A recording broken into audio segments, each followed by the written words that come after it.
bin Lucrezia Kremer, ich bin Malerin und Musikerin aus Düsseldorf und habe hier mein Atelier. Ich male Landschaftsdarstellung. Dabei geht es mir aber nicht so wirklich um die Landschaft an sich, sondern eher um das, was die Landschaft rüberbringt, also die Atmosphäre oder die Stimmung, die eine Landschaft projiziert sozusagen. Das heißt, wenn man durch die Landschaft geht, dann fühlt man ja die Landschaft und es ist quasi wie so ein Gefühl der Zwischenmenschlichkeit oder so diese zwischenmenschliche Energie, die man hat, wenn man mit einem Menschen redet, die hat man ja auch, wenn man in einer Landschaft steht oder mit einem Tier agiert oder es geht mir genau um dieses Gefühl, dieses, was zwischen den Objekten ist und ich versuche das mit den Mitteln der Malerei auf der Leinwand festzuhalten. Wenn man ein Bild malt, das ist jetzt nicht so, wie wenn man zum Beispiel zur Arbeit geht und man arbeitet und hat so seine Aufgaben und die hat man dann erledigt und dann ist so, das ist dann gut, sondern wenn man malt, ist man irgendwie ständig auf der Suche nach etwas, genau nach diesem Punkt, wie kann ich das am besten in ein Bild bringen oder wie kann ich das am besten mit diesem Bild hervorbringen oder festhalten.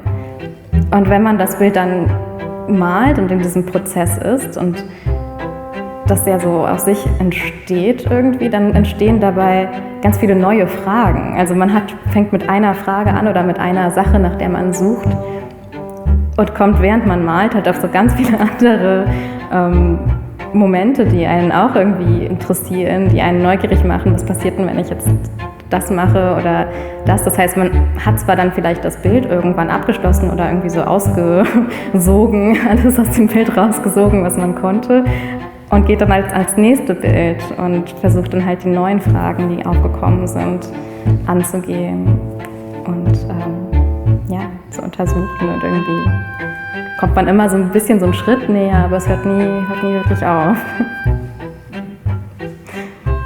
Ich glaube, das ist auch dieses Prozesshafte, was in vielen Malereien besprochen wird, dass man ja nie so wirklich weiß, was am Ende dabei rauskommt, und dass es auch gar nicht darum geht, was kommt am Ende dabei raus, sondern eher um dieses, was passiert bis dahin.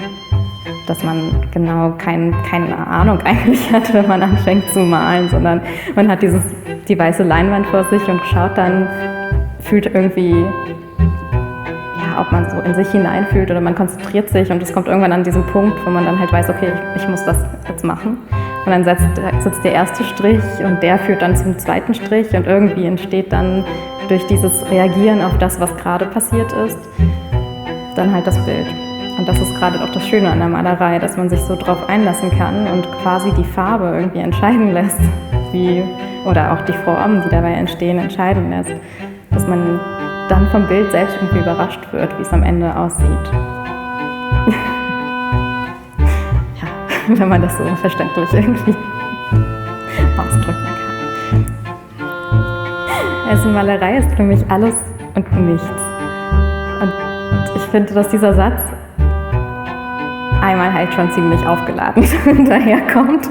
Aber ich finde, der passt irgendwie super, weil Malerei ist irgendwie alles. Man kann halt mit den Farben, man hat diese verschiedenen Elemente, die man sagt, gegeneinander ausspielt. Ich finde aber eher, dass es ein Miteinander ausspielen ist.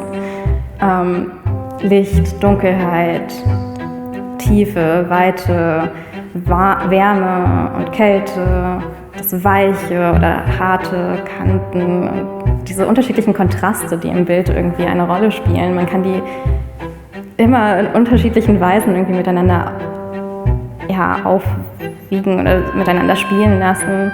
Und irgendwie sind dann halt diese scheinbaren Kontraste oder Gegensätze im Bild, kommen die auf einer Ebene zusammen. Und das, finde ich, ist irgendwie das, was ich an Malerei so faszinierend finde. Dass es diese Polaritäten quasi zusammenbringt. Und das ist für mich irgendwie alles. Aber gleichzeitig ist es auch einfach nur Farbe auf Holz gespannten Stück Stoff. Also letztendlich ist es nur das. Und gleichzeitig so viel mehr.